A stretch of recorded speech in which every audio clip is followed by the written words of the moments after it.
1 மாசமோ 2 மாசமோ இந்த வெயில பார்த்தா அலறிட்டு ஓட போறோம். ஆனா, இப்ப வந்து பார்த்தீங்கன்னா, இந்த வெயிலுக்கு ரொம்ப வந்து மவுசு அதிகம் தான். எங்க வெயில் இருக்குதோன்னு தேடி தேடி போய் வெயில்லயே உட்காந்துட்டு வேலையெல்லாம் செய்ற மாரி இருக்குது. அந்த அளவுக்கு குளிர் கொஞ்சம் அதிகமா இருக்குது. இந்த வாரம் சனிக்கிழமை வந்து பார்த்தீங்கன்னா, ஜெய்குட்டிக்கு ஸ்கூல் வச்சுட்டாங்க. தொடர்ந்து 3 வாரம் ஜெய்குட்டிக்கு ஸ்கூல் லீவ் விட்டுருந்தாங்க சனிக்கிழமை. ஆனா, கண்டிப்பா இந்த வாரம் சனிக்கிழமை ஸ்கூல் வச்சுருவாங்கன்னு எங்களுக்கு தெரியும். ஏன்னா, இத்தன வாரம் வந்து ஜெய்குட்டிக்கு லீவ் விடவே மாட்டாங்க. குட்டிமாவுக்கும் இந்த வாரம் வச்சுருவாங்கன்னு தான் நெனச்சேன் சனிக்கிழமை ஸ்கூலு. ஆனா, குட்டிமாவுக்கு வந்து லீவ் விட்டுட்டாங்க. காலையிலேயே வந்து பார்த்தீங்கன்னா, ஜெய்குட்டி வந்து நேரமா ஸ்கூலுக்கு கிளம்பி போயிட்டான்.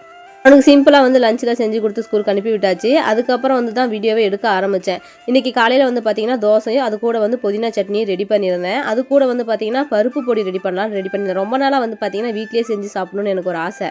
1/2 கப்பு துவரம் பருப்பு, 1/4 கப் அளவுக்கு பொட்டுக்கடலை சேர்த்து நல்லா தனித்தனியா வறுத்து எடுத்துக்கணும். அதுக்கப்புறம் சீரகம், பூண்டு, வரமிளகாய், கருவேப்பிலை இதெல்லாம் லைட்டா எண்ணெய் ஊத்தி வறுத்து எடுத்துக்கணும். அதுக்கப்புறம் ஒரு உப்பு 1 ஸ்பூன் அளவுக்கு நம்ம வறுத்து எடுத்துக்கிட்டோம் அப்படின்னா, இது வந்து கெட்டு போகாம இருக்குமா அந்த பருப்பு. இது வந்து பார்த்தீங்கன்னா, ப்ரிசர்வேட்டிவ் இல்லாம ஒரு ஹோம்மேடா நம்ம ரெடி பண்ற மாரி தான். பருப்பு பொடிக்கு தேவையான பொருள்லாம் நல்லா தனித்தனியா வறுத்து எடுத்து ஆற வச்சு மிக்ஸியில போட்டு நல்லா பல்ஸ்ல வந்து அரைச்சு எடுத்துக்கணும். ரொம்ப நைஸா இல்லாம கொஞ்சம் கொரகொரப்பா அந்த மாரி இருந்தா நல்லாயிருக்கும்.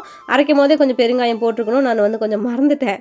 அது ஒண்ணும் பெரிய மிஸ்டேக் இல்ல. அதுக்கப்புறம் நல்லா தூள போட்டு நல்லா கலந்து எடுத்து வச்சுக்கிட்டேன். உண்மையாலுமே சொல்லப்போனா டேஸ்ட்டு சூப்பரா இருந்துச்சு. அப்படியே இந்த தோசை மேல மலை சாரல் மாரி அங்கங்க வந்து இந்த பொடிய தூவிட்டு, அதில நெய்ய ஊத்தி அப்படியே சாப்பிட்டா உண்மையாலுமே செம்ம டேஸ்ட்டா இருந்துச்சு. பருப்பு பொடி இந்த மெஷர்மென்ட் அளவு கரெக்ட்டா? இல்ல இன்னும் இதில ஏதாவது இன்கிரீடியன்ட் போடணுமான்னு சொல்லிட்டு சொல்லுங்க. தெரியாததையும் தெரிஞ்சுக்கலாம். இன்னைக்கு காலையில சூப்பரான டிஃபன் ரெடிங்க. உங்க வீட்ல என்ன டிஃபன் சொல்லிட்டு கமெண்ட் பண்ணுங்க.